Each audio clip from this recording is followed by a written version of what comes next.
Hello everyone, welcome to my channel. ಇವತ್ತು ನಾನು ಹೇಳ್ಕೊಡ್ತಾ ಇರೋ ರೆಸಿಪಿ ತುಂಬಾ ಸಿಂಪಲ್, ಈಸಿಯಾಗೆ ಸಖತ್ತು ಟೇಸ್ಟಿಯಾಗಿರುತ್ತೆ. ನಾನಿಲ್ಲಿ 20ರಿಂದ 25 ಬೆಳ್ಳುಳ್ಳಿ ಎಸ್ಲುಗಳನ್ನ ತೊಗೊಂಡಿದ್ದೀನಿ. ನಾನು ತೊಗೊಂಡಿರೋ ಬೆಳ್ಳುಳ್ಳಿ ಎಸ್ಲುಗಳು ದಪ್ಪ ಇದೆ. ನೀವು ಸಣ್ಣ ತೊಗೊತಾ ಇದ್ದೀರಾ ಅಂತ ಹೇಳಿದ್ರೆ ಕ್ವಾಂಟಿಟಿನ ಜಾಸ್ತಿ ಮಾಡ್ಕೊಳ್ಳಿ.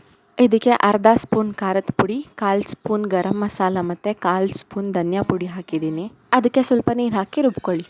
ರುಬ್ಬಿದಾದಮೇಲೆ ಒಂದು ಸಣ್ಣ ಬಾಣಲಿಗೆ ಎಣ್ಣೆ ಹಾಕ್ಕೊಳ್ಳಿ. ನಾನಿಲ್ಲಿ 2 ಸ್ಪೂನ್ ಎಣ್ಣೆ ಹಾಕ್ಕೊಂಡಿದ್ದೀನಿ. ನಿಮಗೆ ಶೆಲ್ಫ್ ಲೈಫ್ ಜಾಸ್ತಿ ಬೇಕಂತ ಹೇಳಿದ್ರೆ 5ರಿಂದ 6 ಸ್ಪೂನ್ ಎಣ್ಣೆನ ಹಾಕೊಬೋದು. ಆವಾಗ ನೀವು 15 to 20 ಡೇಸ್ ಇಟ್ಕೊಬೋದು.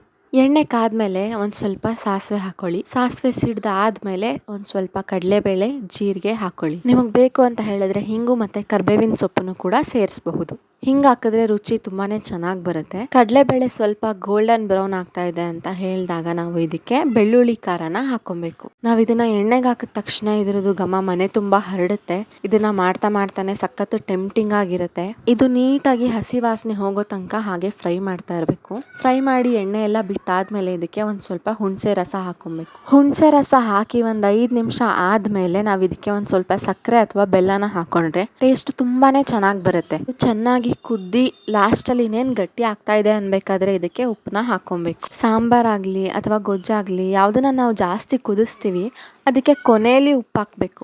ನಾವು ಹಾಕಿರೋ ಹುಣಸೆ ಹಣ್ಣು ಕುದ್ದು ಚೆನ್ನಾಗಿ ಕೊನೆಯಲ್ಲಿ ಎಣ್ಣೆ ಬಿಡೋಕ್ಕೆ ಶುರು ಆಗುತ್ತೆ. ಆವಾಗ ನಾವು ಇದನ್ನು ಸಿಮ್ಮಲ್ಲಿ ಇಟ್ಬಿಟ್ಟು ಸ್ಟಿರ್ ಮಾಡ್ತಾ ಇರಬೇಕು.